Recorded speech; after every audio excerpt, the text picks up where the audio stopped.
Assalamualaikum, perkenalkan nama aku Miftahul Jannah. Aku kembali lagi dengan materi bab 5 yaitu teks eksplanasi. Untuk memudahkan kalian dalam memahami apa sih teks eksplanasi itu, strukturnya bagaimana, dan kaidah kebahasaannya seperti apa, simak video ini sampai habis ya. Pengertian teks eksplanasi.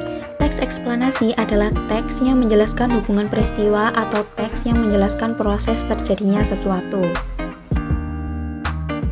Kita dapat menemukan teks eksplanasi pada bacaan yang menjelaskan proses terjadinya fenomena alam, sosial, ataupun budaya. Selain itu, teks eksplanasi juga bisa digunakan untuk menjelaskan sejarah suatu tempat, misalnya sejarah kota Banyuwangi.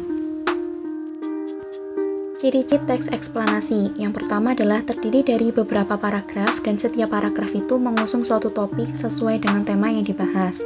Yang kedua itu berupa fakta, dan yang ketiga itu adalah menggunakan pola kronologis, urutan waktu, ataupun pola kausalitas.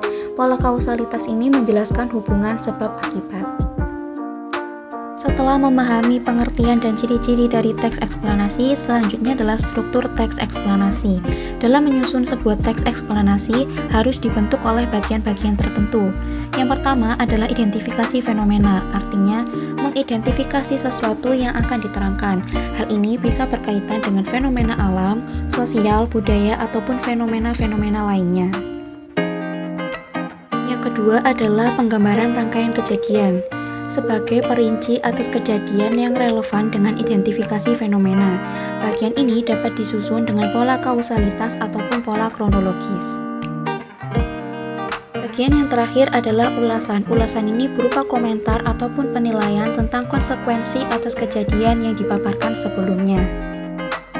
Dalam menyusun teks eksplanasi tidak bisa lepas dari kaidah-kaidah kebahasaan, dan teks eksplanasi itu memiliki kaidah kebahasaan yang relatif berbeda dengan teks lain. Yang pertama menggunakan konjungsi kausalitas seperti sebab, karena, oleh sebab itu, oleh karena itu, sehingga, dan lain sebagainya. Yang kedua menggunakan konjungsi kronologis, yaitu hubungan waktu ataupun urutan waktu seperti kemudian, lalu, setelah itu, pada akhirnya, dan lain sebagainya. Selanjutnya ada kata teknis seperti ekosistem, fotosintesis, ekologi, dan kemudian ada kata benda jenis fenomena, contohnya seperti gerhana, banjir, dan proses evolusi. Nah, bagaimana? Itu tadi adalah pembahasan singkat mengenai teks eksplanasi. Terima kasih, jangan lupa untuk subscribe agar tidak ketinggalan materi-materi selanjutnya ya.